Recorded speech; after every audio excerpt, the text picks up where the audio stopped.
প্রত্যেকটা মানুষের একটা স্বপ্ন থাকে।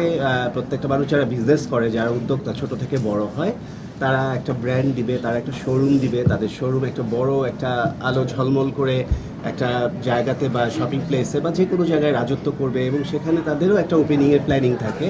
তো রাফিন খুব চমৎকারভাবে এত স্বল্প বয়স, আমি এত ছোট উদ্যোক্তা, এত ছোট মানে অল্প বয়সী উদ্যোক্তা আমি খুব কমই দেখিনি বলতে গেলে।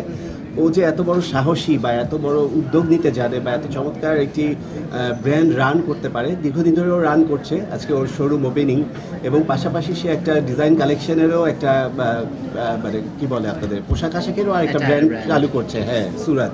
তো সব কিছু মিলিয়ে আজকে আমি এর আগে অসংখ্য ব্র্যান্ডের ওপেনিং করেছি, কিন্তু আজকের যে কম্বিনেশনটা, রাফিনের যে সিলেকশনটা, মানে আমার পাশে হচ্ছে বারিশ, আমার ভীষণ আদরের, মানে কতটুকু আদরের আমি বলে বোঝাতে পারবো না। ও যে বললো যে ওর স্টার্টটা আমার সাথে, তো হ্যাঁ, ওই স্টার্টটা আসলেই আমি জানতাম যে ওর মধ্যে অনেক ট্যালেন্ট আছে, ওর ভিতরে এমন কিছু কিছু বিষয় আছে যে বিষয়গুলো আসলে 8-10 জন মানুষের মধ্যে নেই।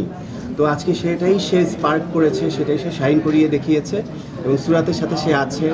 এবং আজকের এই যাত্রাতে, এই সুন্দর একটি সন্ধ্যায় ওর সাথে আমার আজকে ওপেনিংয়ের প্রথম শুরুয়াত, মানে স্টার্টিং।